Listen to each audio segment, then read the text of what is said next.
Hi hello எல்லோருக்கும் வணக்கம். சமீப காலமாக நிறைய காணொளிகளில் கொரிய மக்கள் தமிழ் வார்த்தைகளை பயன்படுத்துவதை காணலாம். அம்மா, அப்பா, நான், நீ, வா, புல், நாள்னு 500க்கும் மேற்பட்ட தமிழ் வார்த்தைகள் கொரிய மக்களால் பேசப்படுகின்றன. ஆச்சரியமாக இருக்கிறதா?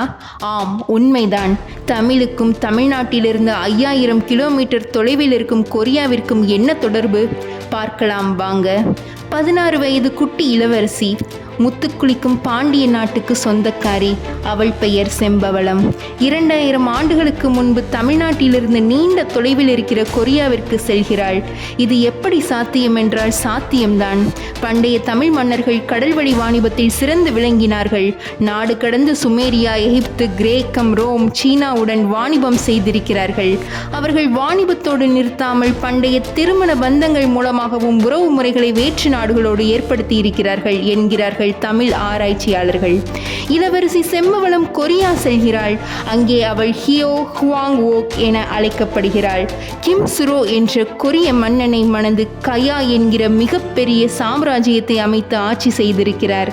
இன்று கொரிய மக்களால் கடவுளாக பார்க்கப்படுகிறார். அவருக்கு 12 பிள்ளைகள்.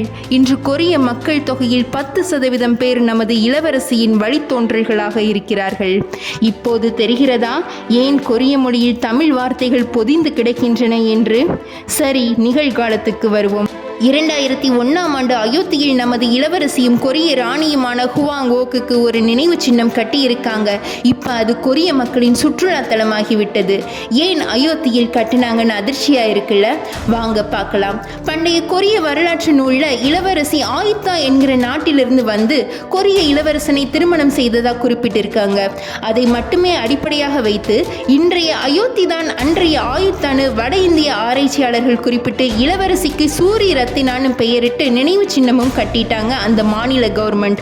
ஆனால் இதை எதிர்த்து நமது தமிழ் ஆராய்ச்சியாளர்கள் பேராசிரியர் கண்ணன், கடல்சார் ஆய்வாளர் ஒரிசா பாலு ஆராய்ச்சி செய்து இளவரசி செம்பவளம் தமிழ்நாட்டைச் சேர்ந்தவர்னு சான்றுகளை சமர்ப்பிக்கிறாங்க.